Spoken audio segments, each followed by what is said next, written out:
We are so stoked to welcome in this week's special guest because this one's been a long time coming. But now, finally, he's here. One of our very favorite people in baseball. It is Adam Wainwright, Cardinals legend. Adam, thanks for visiting us in Starkville, man. How are you, my friend? I'm doing great. Thank you for having me on.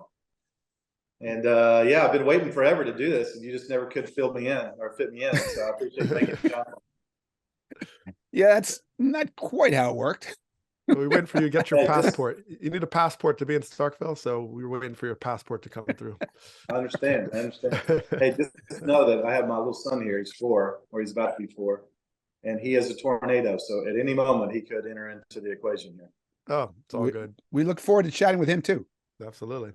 All right. So Adam is joining us from beautiful Jupiter, Florida, where today, if I have this right, you began the first day of your last spring training. So I'm just making sure that's right, that you haven't changed your mind about this being your last year. I know you sort of said that a couple weeks ago.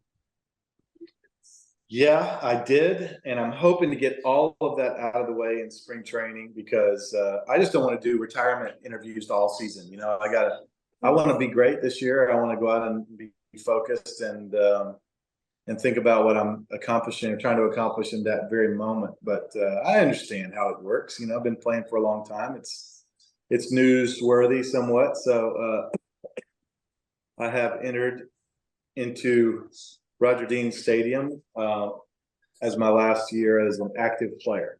How about that? Okay. Yeah. So let's get this out of the way. Is it surreal to think this is your final spring training? Yeah, I mean, my wife reminds me all the time that this is not my final spring training because this is her favorite time of year, and she loves coming to Jupiter. So she's like, no, you and I are still going to go down there, and you can be like a volunteer coach or something. So I'll be in here spring training. But as a player, I know what you're saying. As a player, I don't know. I think I'm just kind of ready for that. You know, I'm ready to finish strong and have a great year and be very focused and go oriented this year. But I'm ready for this to be my last year too. Mm-hmm. It's been a good run, man. You know, when I'll turn 42 this year in August, and some of my old teammates told me, you know, play as long as you can because you can never come back once you retire. But you know, once you hit 42, no one's going, oh, I can't believe you retired that soon. You still had more, you know, 42 is you've done it at 42. Well, you didn't look like you were done most of last year, but I was thinking, Doug, you didn't even know in your last spring training that it was your last spring training, right? The Right. Yankees just released you? I was released 2005, and I grappled with coming back and Padre minor league deal. So I'm curious, Wayno, about were there other moments or any moment before you're like, this might be it? You always think there's like this crystal ball, like where you can see like, okay, when this happens, when I pull my hamstring and it's done. Did you have a moment of clarity, or is it kind of, you know, still coming together? No, I certainly had thoughts of retirement in 2018 when my contract was coming to an expiration and my arm was also expiring. You know, I had just horrible pains in my outside of my arm, and you know, if you go back and look at that tape of me pitching, trying to get through games in 2000, really the middle of 17 on, and then all the way into 18. That was really, really tough. I thought I was retiring for sure during the middle of that season. Actually, in my mind, I did retire. But my teammate, Dominic Leone, I had stopped throwing. My arm wasn't recovering. Rehab wasn't working. And my teammate, Dominic Leone, he needed a throwing partner. And our trainer was not able to, you know, really play catch with him very effectively out to a certain distance. And so I said, hey, what's worse can happen? I hurt my arm, you know, it's already blown out, so it doesn't matter. So I went out there with him and I tried every single way, underarm and sidearm and whatever. And he got back to a certain distance where I'm like, all right, I got to just throw this like a baseball. And then I just took in my delivery, I took my arm back just a hair longer in the beginning. and it kind of got my arm past the point of that, like, because when I was pitching before that, every time I threw a pitch, I heard those bones hit in the backside of my arm. Oh, wow. Bam, bam, bam. And that developed a real nasty bone bruise in there and a microfracture. And I was pitching with a broken arm. It was really, really tough, man. That's the most pain I've ever had pitching by a lot, not even close. And I've had to, when you pitch as long as I do, you have to pitch through some things. You have to grind through some things. But that was just really, really, really painful. Every throw, I had to pump myself up for it. And I was getting the stomach ache on every throw. It was hurting so bad. And then for whatever reason, when I extended my arm just a hair longer in the back, it got me past whatever point of that was where I was bumping bones. And I was able to start throwing it back to him. And I started, well, golly, this doesn't, this is okay. I can make that work. And as he got back farther, I got back farther with him and started throwing the ball with him. And I always tell him he got me back, because I came back at the end of that year and pitched. And I know I would have never done that if it wasn't for his need for a throwing partner. So he always tells me I got him back and he got me back. It was like a good partnership. But I'm always going to be thankful for that, because in my mind I was done. Wow, that's an amazing story. I've never heard you tell that one before. Here's a question. Last year, you got to watch Albert and Yadi go through their last season. And I'm curious, what did you learn from watching them experience what they got to experience? I mean, Albert celebrated by spending a couple months as the best hitter in baseball. So that might be a plan. Yeah. Right. I would love to celebrate this year as being one of the best hitters in baseball. That'd be great. I would love that. They took that opportunity from me, though, Dougie. Yeah. You know what, though? I thought it was really fun watching Albert go through that, especially. Yadi's career speaks for itself, too. But watching Albert his final year, what sticks out the most was the joy that he was playing with. He was having so much fun playing the game of baseball, the game that he loved and has always played. And he's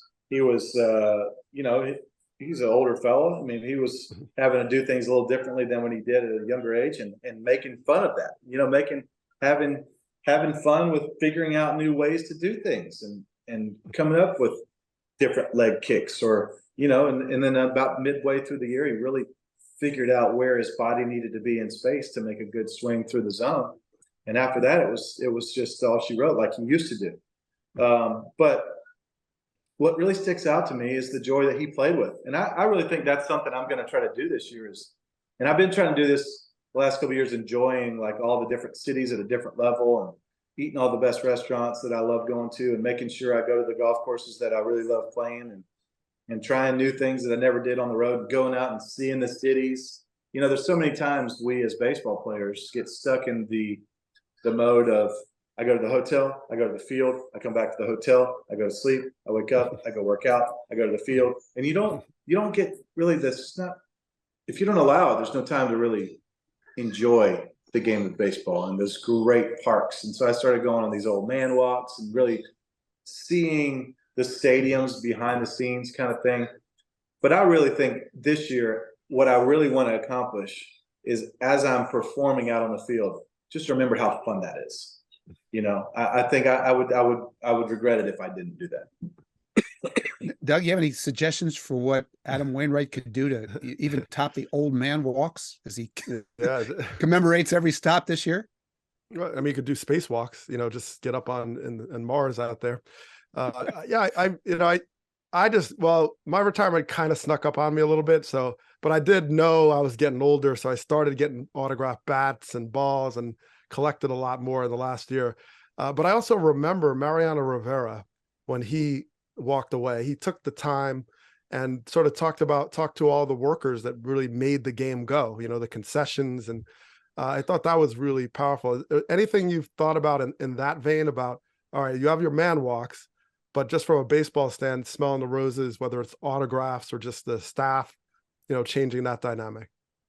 Yeah, on those walks, I've spent time with people the last year or two, getting to know what they do, getting our concession area and seeing how many, really at Busch Stadium especially, but at Busch Stadium, getting back behind the scenes, and all right, how many hot dogs do we do a game? You know, and talking with all the vendors, and all right, now what's your job here, and what's your name, and taking pictures with them, and meet them, and posting. I post some of that stuff on Twitter too, when I get to meet them. I post some of that stuff on Twitter, and the grounds crews.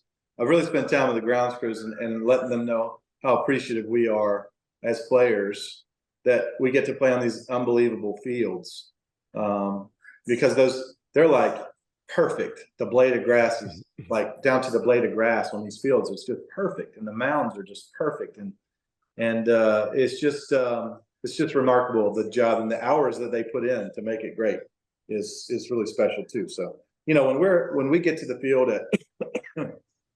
at 2 o'clock or so, 1:30, 2 o'clock for a game at 7, the vendors have already been there preparing, for a couple of hours already. The grounds crew's already been there since the early morning preparing. So a lot of people put in the time and effort to make our craft, be a spectacle that people want to go watch. One thing that Albert and Yadi both did last year was pitch. So I think we both know what that means that the Cardinals need to do for you this year. One thing that I promised you before we invited you on the show was that this would be the kickoff campaign to make sure the Cardinals get you, Adam Wainwright, to the plate with a bat as many times as possible this year. So we will do our part. Has that work begun on your end? Right.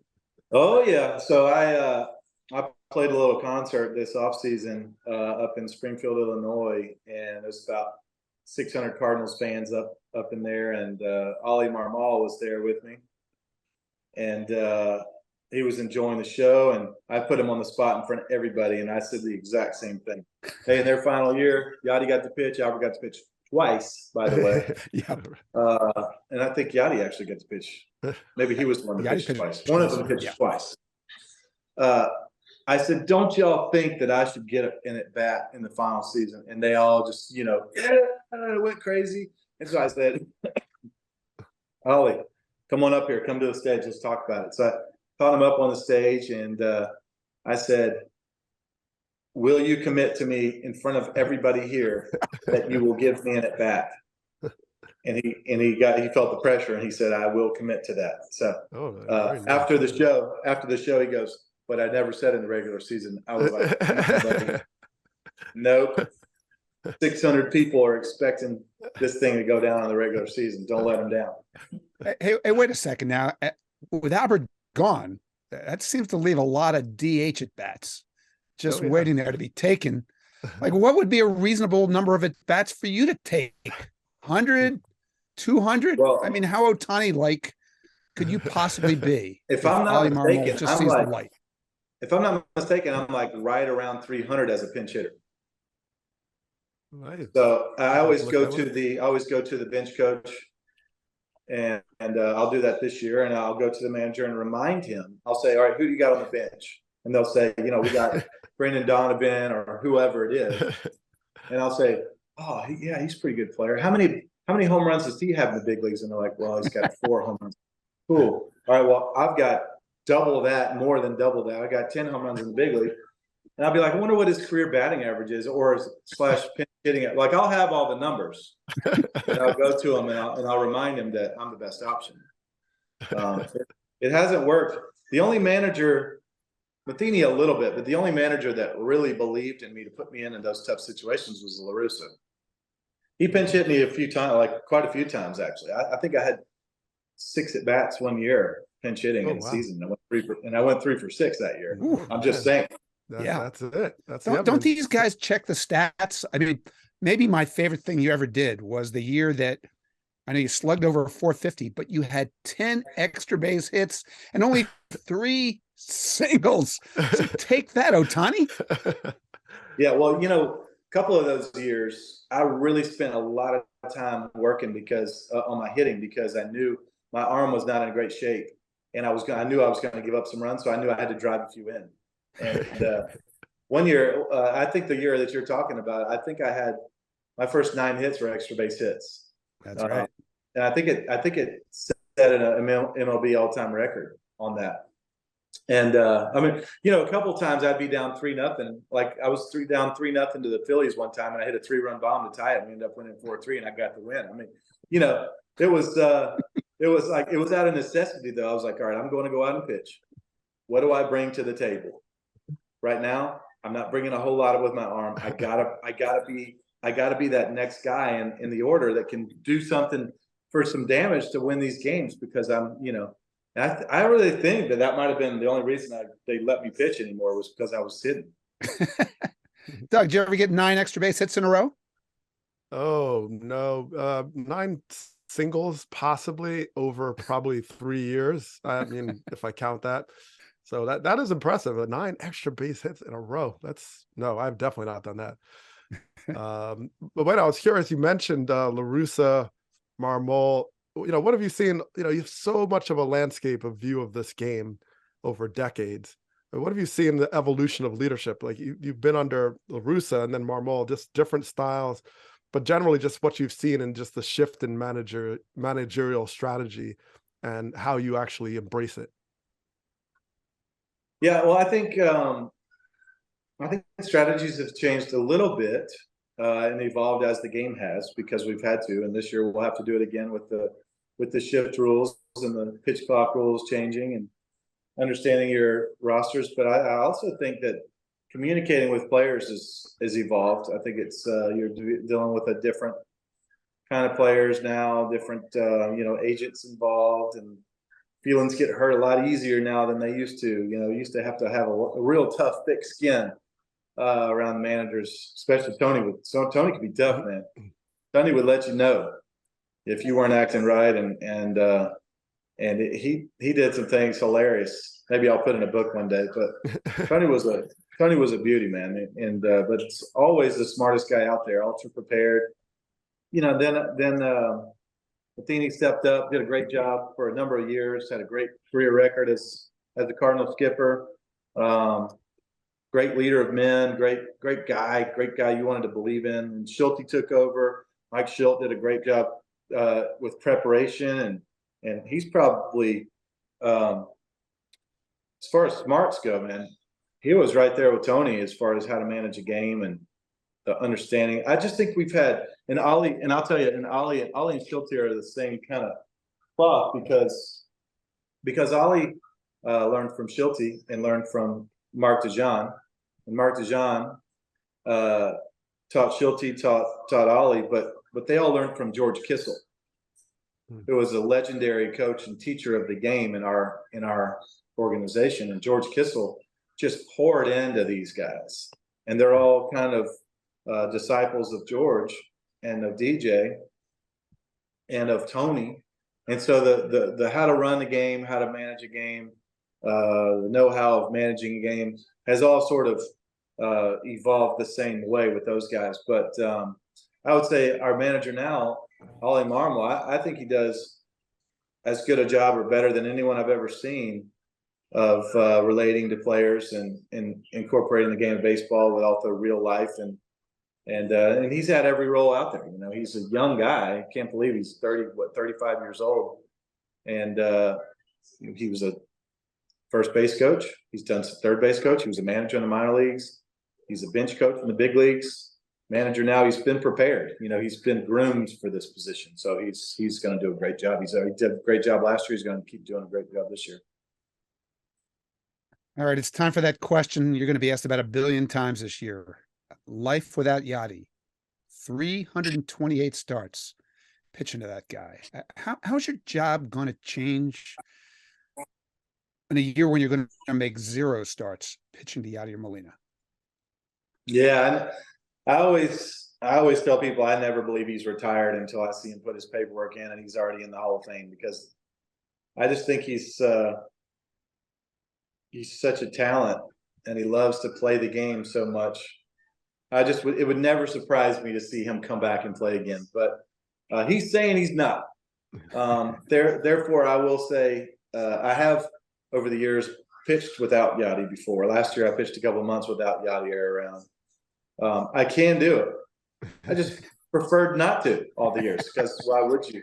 Why would you not want to pitch to the greatest catcher of all time and defensively, in my mind? So I don't know how it'll be without having him in the clubhouse, having him on the bus rides.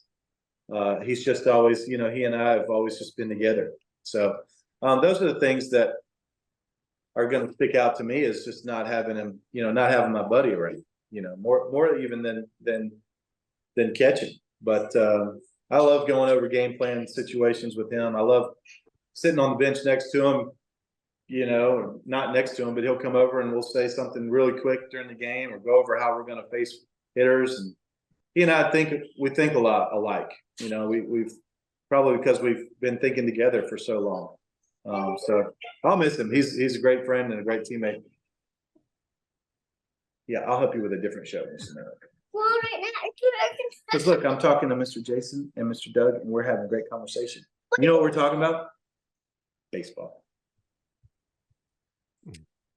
Dad, you can talk with why you're doing it. Oh, I can talk with him while I'm changing your show.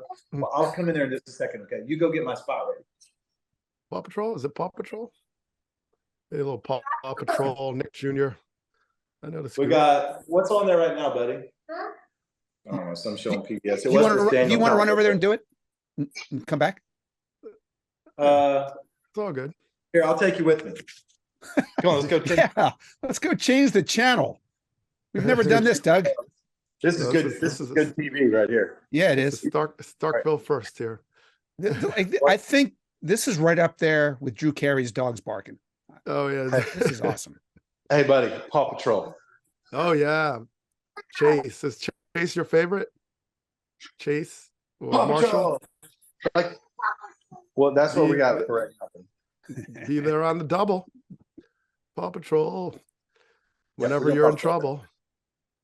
Okay, yeah, I can relate to that. We're back. We have a whole collection.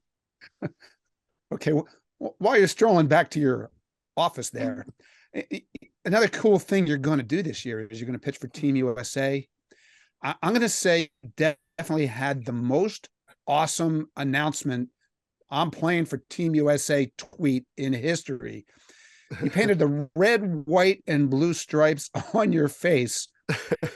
I just hope you didn't use the kind of paint that doesn't wash off or anything. Did you pick the paint, and did you paint your own face? Well, let me tell you how patriotic I am.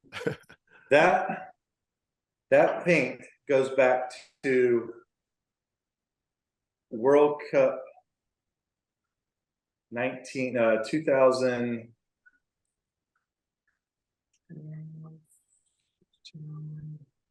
Maybe like 2016 or 2012 even. And that was a picture, probably 16, because 498, 2, 6, 10, 14. So maybe it was 14. That makes sense. 2014. I was watching the World Cup, and my girls and I, we love the World Cup, and I said, Jenny, you've got to paint my face. I need to go into the stadium. So she painted my face red, white, and blue. I kept it on all day during batting practice and everything, and I went out for the national anthem with red, white, and blue on my face. And that was a picture I took right before I went to the field for the World Cup that day. But man, I couldn't be more proud to play for our country. Hopefully, I can perform as well as we need me to, and we can bring a gold medal home. We have a stacked team, man. We have a really, really talented team. So just got to go out there and perform. What excites you about the WBC? You've never done it, right? I've never done it. A couple things excite me about this. So in 2004, I was on the pre-qualifier Olympic team. We were going to go to Panama and try to qualify for the Olympics. And I pitched terrible in the pre, getting ready for it on the Arizona Fall League. I pitched terrible, and I was the only one sent home and not allowed to go perform. And the manager was Frank Robinson. The pitching coach was Dave Stewart. And I got sent home, and I was not able to compete with that team, and they ended up not qualifying for the Olympics. But so much, God, just ticked me off not being there, and not being good enough to be there. And it was more mental than it was physical. And now I've reached a different point in my career now where I want to make up for that. That's one thing that excites me. Two, I've watched several WBCs now and watched my teammate Yadier Molina get one of the biggest hits of the whole tournament in the semifinal game. He got the game-winning hit, and his team went on to the finals a couple years ago. And they had a great bunch of position players, but they really only had a couple of minor league pitchers only out there on the Puerto Rican team, and he took that team all the way to the finals on his back. It was great, and I remember him saying that the most important hit of his Major League Baseball career was that one, more than the home run in Game 7 against the Mets that sent us to the World Series, more than all the wonderful things he's done in his big league career. That was his most favorite hit he ever had in his career. And then watching just how fired up the team was this last time when we won a gold medal, Nolan and Goldie and all those guys, and the intensity that they were playing with. That's what I'm excited about, because I want to get off to a great start this year. And I think that intensity that I'll be playing with in spring training will put me off to the start mentally that I need, because we'll be playing meaningful games right away. And I look forward to that. So, once you accomplish this, you get into the WBC. Is there anything on your bucket list that you're like, gosh, I wish I could do that? What's left, I guess you would say, at this point? Man, I mean, the gold medal is it. Bringing a gold medal home and taking a picture with the American flag draped over my shoulders and a gold medal around my neck would be just about all I could really ever ask for to put up the end of my career. I mean, I want to win a World Series this year. I want to have a great season personally, but if I could add a gold medal too. I mean, a couple of years ago when I wasn't sure I was going to play, the Tokyo Olympics were coming up. Baseball was back. If I wasn't going to play again in 21, I was going to just, write as many letters as I could, put it on social media every day that I wanted to be on that Tokyo baseball team. That Olympic baseball team. And so I don't know. I've always wanted to be a part of that, playing for the country. So. Well, I got chills just thinking about that picture of you with that flag. That's really cool. Me too, buddy. Hey, we can't let you leave without asking you about your singing. In fact, the last time I asked you if you could come on, you sent me a photo of yourself in the studio recording an album. So I was watching the Grammys Sunday night, looking for you in the front row next to Adele. No sign of you there, but I know you did record an album. Why don't you tell us about it? I did. It's not come out yet. They're finishing the final mix of it right now. The sound mixers are putting everything together. It's all in the final production phases right now. I've already cut all the vocals and the music is made. It's unbelievable, man. The musicians I worked with, you can't even believe it. The fiddle and mandolin player from the Steel Drivers was with me. Garth Brooks' piano player, the lead guitarist from Brooks and Dunn, and Reba McEntire, and the bass player from Brooks and Dunn and Reba, and a guy named Greg Morrow was on drums, who's been on just about every album cut in Nashville, and working with a guy named Gary Baker in production and helping me write songs. That wrote that song I Swear. He wrote I'm Already There. He wrote 8 #1 country music hits. He's in the Hall of Fame. The people I've worked with are just really, really talented, and they're telling me, I always said, hey, be very, very honest, because the last thing I want to do is embarrass myself thinking like we're doing something great here. And they're all telling me that our project is special. So I can't wait for it to be released. It's going to be released mid-season this year. Wow. So can you go on tour during the season? You gonna start a tour while you're in between starts or something? No, but I have thought about playing a couple of shows at road venues. After music is released, we'll see what happens. I don't want to put the cart before the horse, because I know there's so many artists out there that are so much more talented than I am. and have been grinding at it for so much longer than I have.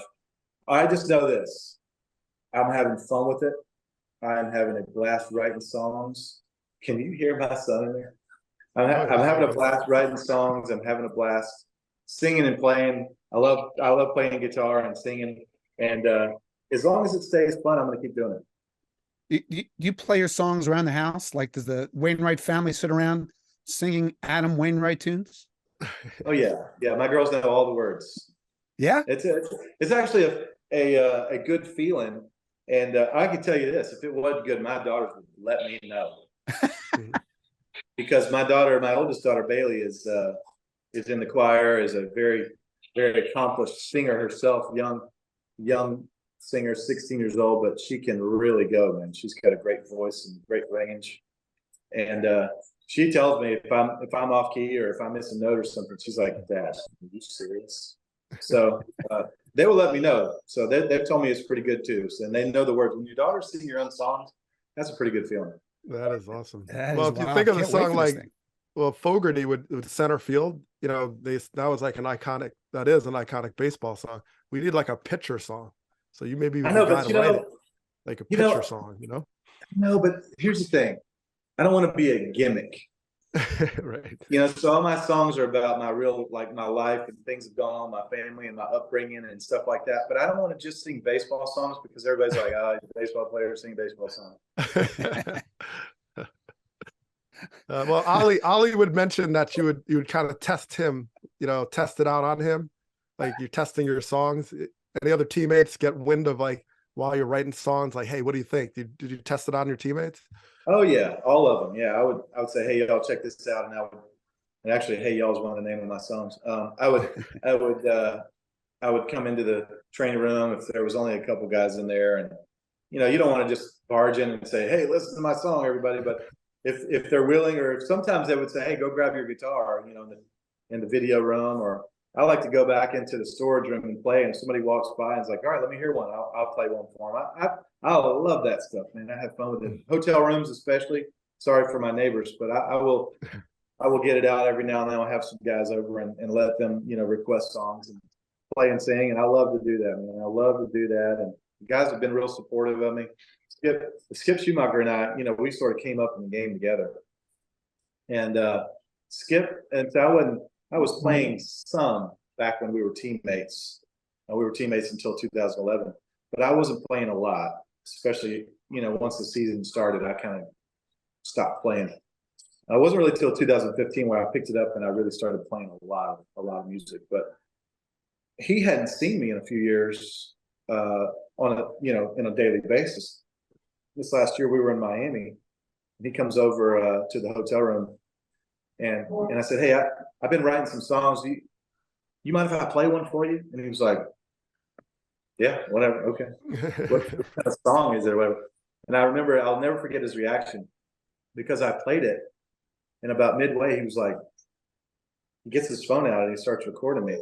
And I get done and I'm like, "All right, so are you recording me to make fun of me later, or are you recording that in a different way?" He's like, "Dude, that was unbelievable. Like, what just happened? Like, where did you start doing that?" Like, it was a great feeling for me, you know, that was a feeling that he had that was natural. And so, you know, Yadi, we were in San Diego this last year. Yadi calls me across the clubhouse because they have guitars hanging on the wall. He says, "Hey, come play some songs." So I grabbed one of the guitars off the wall and tuned it up real quick, and I think he's just filming me, and you know, some guys are around and I'm playing, and then he turns it around and there's like 40 Puerto Ricans on there on a Zoom call. You know, you can see the calendar view or whatever, and there was just so many, and they were all like, "Hey, way to go!" So, it was that they request things all the time. That's fun. Wow. Well, a post-game Adam Wainwright concert, I would definitely go to that. So let's make that happen. Okay. Might have to do it. All right. Well, look, one final thing. Let's leave you with this. I honestly don't know of anyone who's had more fun pitching or playing baseball than you. Can you put into words the fun that you've experienced doing what you've been doing for the last however many years, 20 years? Well, here's the thing. I mean, since I was 3 years old, every time anybody asked me what I ever wanted to do, I always told them I want to be a professional baseball player. And so that has always been my dream. And I'm very mindful to always remember that when I'm working out or, pitching a 12 o'clock game out of nowhere or, double headers, or I always remind myself, this is always what I want to do. This is a dream. And so just to enjoy that, just to don't let it become such a job that you lose the joy in it. And like I said earlier, that's going to be my main focus this year is remember to have so much fun while I'm out there. But that goes as far as, that goes autographs and spending time with people. And I remember being an autograph seeker as a kid and going to I went to an Olympic game in 1996 in Atlanta and watched our team play against Cuba and got Braden Looper's autograph, who ended up being my teammate a few years later, and some other guys got them. Matthew LaCroix and some other guys on that team. I got Chris Benson's autograph. But I remember, Chris, Braden, calling out, please sign this for me. And I remember, meeting Lonnie Smith when I was 10 years old in the Atlanta Mall. I'll never forget that, how great he was for me, how great he was to me, and spent time to have a conversation with me. And I'll never forget that. And so when I remember those things, it makes me want and I get in those situations and a kid comes over and talks to me, to make sure I spend time with them and talking and sign an autograph for them, so that memory can maybe be special for them too, like it was for me. Baseball is such an amazing sport. It's such an amazing part of my life, and it's been a fun part of my life, and I don't want that to change. And so I just want to always make sure that I enjoy the blessings that have been bestowed on me. That's great. Adam, this has been such a blast. I can't tell you how much I appreciate you making time for us. Have a fun spring. Have a great WBC. Make sure you get plenty of at-bats. And I look forward to catching up with you soon. Thanks so much, man. All right. Thank you.